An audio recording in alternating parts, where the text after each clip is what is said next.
Hi everyone.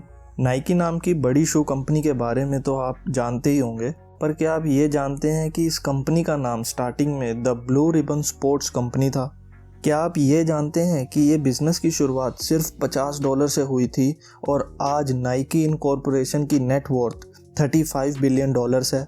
आज Nike one of the best sports companies में top पर आती है।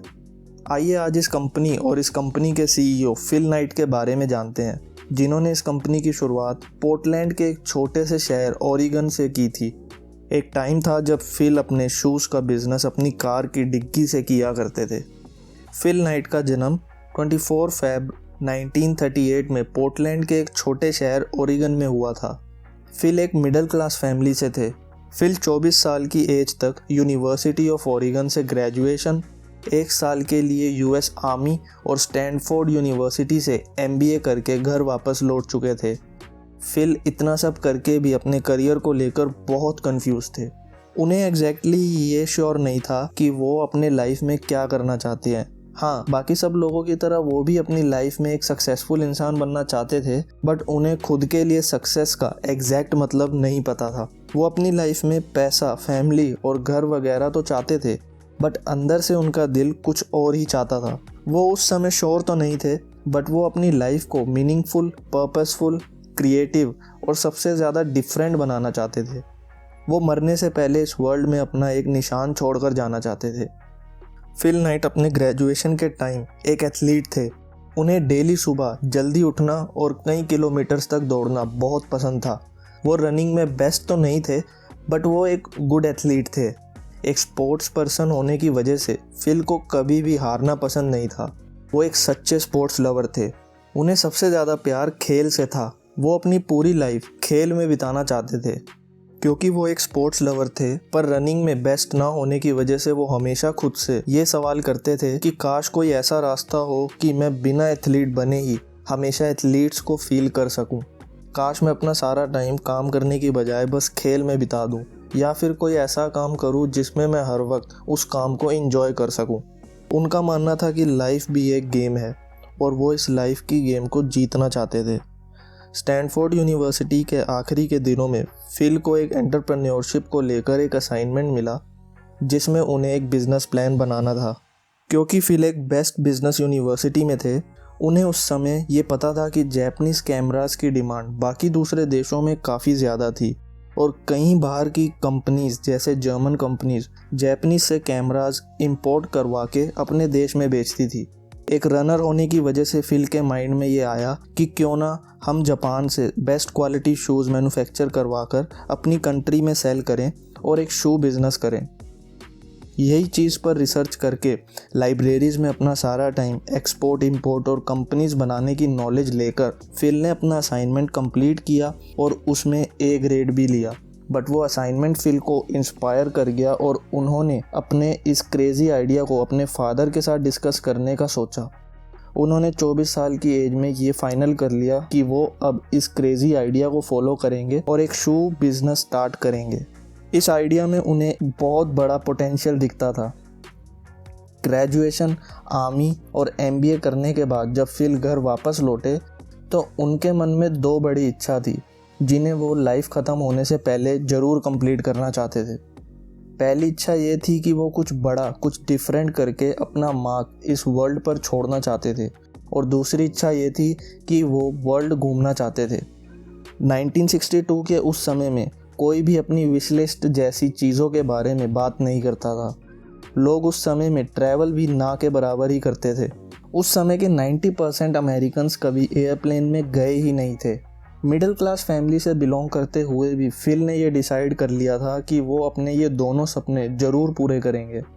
उन्होंने अपने क्रेज़ी आइडिया और अपने वर्ल्ड टूर की विश के बारे में अपने डैड से बात करी, उन्हें मनाया और उनसे परमिशन ली।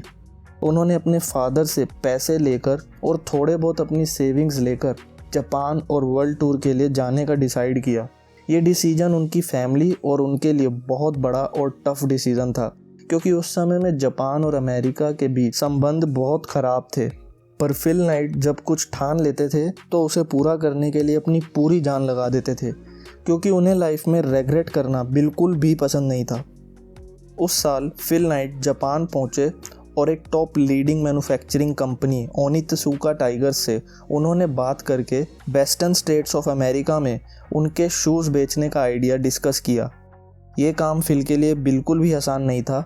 उन्होंने काफ़ी बुक्स और प्रैक्टिस की थी जापानीज़ बिजनेसमैन से डील करने के लिए। जब फिल पहली बार ओनित्सुका टाइगर कंपनी में पहुंचे, वहां के मैनेजर ने फिल से कई सवाल किए। उन्होंने फिल से पूछा कि आप कौन सी ऑर्गेनाइजेशन से हैं। क्योंकि फिल एक एथलीट थे, उनके घर की दीवार ब्लू रिबन जो कि ओरेगन ट्रैक की थी उससे भरी हुई थी। वो उसे बहुत पसंद करते थे। तो फिल ने कंपनी के मैनेजर को अपनी कंपनी का name the blue ribbon sports company बताया, जो कि अभी तक सिर्फ फिल के माइंड में एक थॉट ही थी। मैनेजर ने फिल से अमेरिकन शू मार्केट साइज और ब्लू रिबन के पोटेंशियल जैसे कई सवाल पूछे।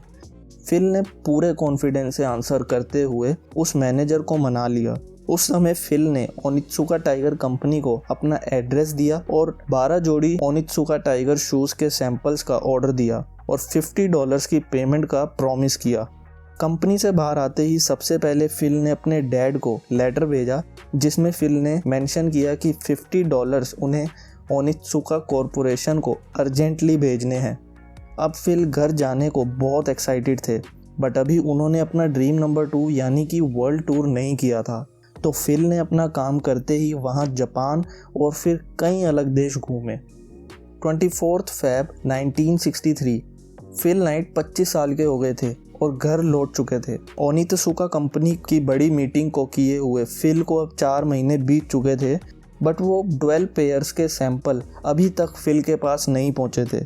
फिल ने कंपनी को लेटर भेजा और उन सैंपल्स के बारे में पूछा, जिसका जवाब फिल को कई दिनों के बाद मिला, जिसमें बस इतना ही मेंशन था कि शूज़ आ रहे हैं। शूज़ सैंपल को पहुंचने में 1 साल से ज़्यादा बीत गया। जब तक वो शूज़ नहीं पहुंचे, फिल ने अपनी 25 की एज में एक अकाउंटेंट की जॉब करी और उस जॉब से एक कार भी खरीदी।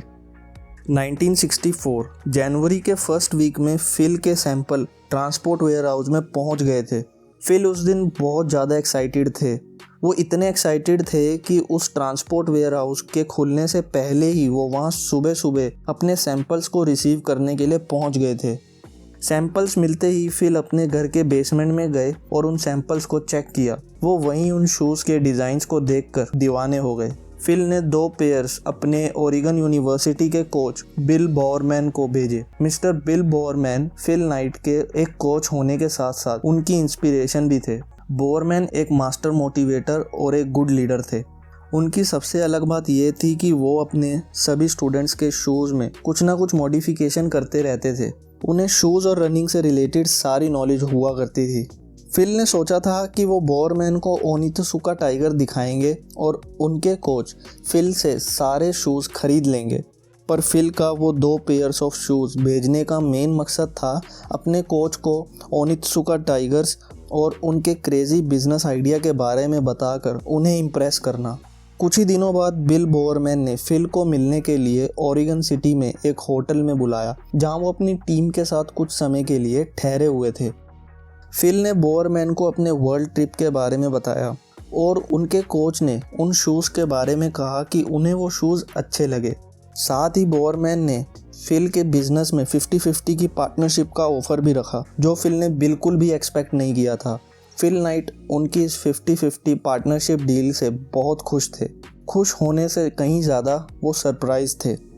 अब दोनों की लीगल पार्टनरशिप होते ही फिल ने ओनित्सुका को वेस्टर्न यूएस की सभी स्टेट्स में टाइगर शूज़ की एक्सक्लूसिव डिस्ट्रीब्यूटरशिप के लिए परमिशन मांगी और साथ ही 300 पेयर्स टाइगर शूज़ जो कि अराउंड $1000 के थे, उनका ऑर्डर भी दिया। एक पेयर फिल को $3.33 का पड़ता था। अब $1000 के ऑर्डर के लिए फिल के पास कुछ भी पैसों का इंतज़ाम नहीं था। उन्हें $500 उनके कोच ने दिए, जो कि उनके अब बिजनेस पार्टनर थे, और बाकी $500 फिल ने अपने फादर से लिए। उनके फादर को वो बिज़नेस स्टार्ट करने में कोई प्रॉब्लम नहीं थी, बट वो ये बिल्कुल भी नहीं चाहते थे कि फिल 26 साल का होते हुए भी हर साल उनके पास पैसों के लिए आए। फिल को अप्रैल के मंथ में उनका फर्स्ट ऑर्डर मिल चुका था। उन्होंने सारा माल अपने घर के बेसमेंट में भरा था। वो टोटल 10 कार्टून थे और 30 पेयर शूज़ हर कार्टून में थे। उन्होंने वो सारे जूते स्प्रिंग के पूरे सीज़न अपनी गाड़ी की डिग्गी से बेचे थे। वो रिटेल शॉप्स पर जाकर रिजेक्शंस लेकर थक गए थे, तो उन्होंने अपनी सेल्स स्ट्रेटेजी सिंपल बनाई थी कि वो अपनी कार की डिग्गी में ओनित्सुका टाइगर का माल भरेंगे और पैसिफिक नॉर्थ वेस्ट के सभी रेस ट्रैक्स के कोचेस, रनर्स, फैंस को अपनी कार से शूज़ दिखाकर बेचा करेंगे।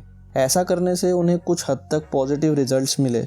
फिल नाइट सेल्स में बिल्कुल भी अच्छे नहीं थे, पर ओनित्सुका टाइगर्स के डिज़ाइन और उनकी क्वालिटी की वजह से फिल को लोगों को ज़्यादा कन्विंस करने की ज़रूरत नहीं पड़ती थी। फिल ने एक बार सोचा कि वो सेल्स में अच्छे नहीं हैं। उन्होंने पहले भी कुछ प्रोडक्ट्स बेचकर देखा था जिनमें वो खास सफल नहीं हुए थे। तो इन शूज़ को बेचना और बाकी प्रोडक्ट्स को बेचने में ऐसा क्या डिफरेंट था कि फिल इन शूज़ सेलिंग के बिजनेस में इतना एक्साइटेड और खुश थे। फिल को रियलाइज़ हुआ कि वो सिर्फ शूज़ सेलिंग का बिजनेस नहीं कर रहे थे, वो खुद एक रनर थे और उनका ऐसा मानना था कि अगर उनकी तरह बाकी सब लोग भी डेली कुछ किलोमीटर्स दौड़ें तो ये वर्ल्ड एक बेटर प्लेस बन सकेगा। वो अपने इस बिलीफ को लोगों तक पहुंचाना चाहते थे। 4 जुलाई 1964 को फर्स्ट ऑर्डर के सभी शूज़ बिक चुके थे। फिल ने इस बार 900 पेयर्स ऑफ शूज़ ऑर्डर किए, बट इस बार फिल और उनके डैड दोनों के पास पैसे नहीं थे।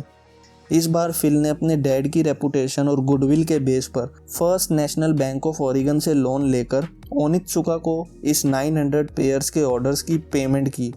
ओनित्सुका टाइगर्स की डिमांड और ब्लू रिबन कंपनी की सेल्स हर साल तेज़ी से बढ़ती गई, पर फिल और उनकी कंपनी ने हमेशा से ही पैसों की तंगी झेली। कंपनी को कई बार बैंक्स ने भी लोन देने को मना कर दिया। फिल ने अपनी इस कंपनी को चलाने के लिए कई बार बिजनेस के साथ साथ जॉब भी करी, पर पैसे हमेशा से ही फिल के ब्लू रिबन स्पोर्ट्स कंपनी में एक बड़ी प्रॉब्लम थी। लकीली उनकी सेल्स हर साल बहुत तेज़ी से बढ़ रही थी और उनके एम्प्लॉयज़, उनकी टीम भी एक फैमिली की तरह स्ट्रॉन्ग थी। फिल नाइट का मानना था कि बिजनेस एक वॉर की तरह है, एक ऐसी वॉर जो बिना बुलेट के है। बट फिल के विनिंग एटीट्यूड, उनके हार्डवर्क, उनकी लर्निंग एटीट्यूड और उनकी कभी हार ना मानने वाली स्पिरिट ने उनकी $50 की छोटी सी कंपनी को एक $140 मिलियन की कंपनी नाइक में बदल दिया। 1976 में ओनित्सुका कंपनी और ब्लू रिबन स्पोर्ट्स कंपनी के रिलेशंस काफ़ी ख़राब होने के कारण फिल और उनकी टीम को नए मैन्युफैक्चरर्स ढूंढने पड़े। उन्हें ओनित्सुका जैसे बेस्ट डिज़ाइन और क्वालिटी बनाने वाले मैन्युफैक्चरर्स ढूंढने में काफ़ी दिक्कतें आई। पैसों के साथ साथ ये प्रॉब्लम भी फिल के लिए एक अलग बड़ी प्रॉब्लम बन गई थी। बट इस ख़राब रिलेशंस की वजह से फिल ने जब अपने शूज़ डिज़ाइन करवाए तो कंपनी का नाम भी the blue ribbon sports company से नाइक इनकॉर्पोरेशन कर दिया। ये नाम उनके फर्स्ट एम्प्लॉय जेफ जॉनसन ने उन्हें सजेस्ट किया था, जिसका मतलब था विक्ट्री। जैसा कि मैंने बताया, 1979 में नाइक इनकॉर्पोरेशन का रिवेन्यू $140 मिलियन था, पर नाइक अभी भी पैसों को लेकर एक बड़ा चैलेंज फेस कर रही थी। तो कंपनी की इस बड़ी प्रॉब्लम को डील करने के लिए फिल ने नाइक इनकॉर्पोरेशन को वॉल स्ट्रीट शेयर मार्केट में पब्लिक करने का डिसाइड किया और 1980 में कंपनी पब्लिक लिस्ट हुई। इस साल में और भी कई ऐसी प्रॉब्लम्स आई जिनसे फिल की कंपनी बंद होने की तगात पर आ गई थी, बट फिल ने उन्हें एक वॉरियर की तरह फेस किया और 1980 के बाद नाइक इनकॉर्पोरेशन ने कभी भी पीछे मुड़कर नहीं देखा। 2006 में कंपनी का रिवेन्यू $16 बिलियन जा चुका था। आज नाइकी वर्ल्ड की टॉप लीडिंग स्पोर्ट्स कंपनीज में आती है। आज फिल नाइट वर्ल्ड के रिचेस्ट लोगों में से एक हैं। तो आज की वीडियो में बस इतना ही। इस बुक में फिल और उनकी कंपनी की एंटरप्रेन्योर जर्नी के बारे में सब कुछ डिटेल में बताया है। तो बुक के बारे में और जानने के लिए आप बुक परचेज कर सकते हैं। बुक का लिंक नीचे डिस्क्रिप्शन बॉक्स में मेंशन है। वीडियो अगर इंटरेस्टिंग लगी हो तो प्लीज़ इस वीडियो को शेयर ज़रूर करें, वीडियो को लाइक करें और कमेंट करके अपना फीडबैक या कुछ भी इंटरेस्टिंग पार्ट लगा हो तो मुझे ज़रूर बताएं। And last, thanks for watching.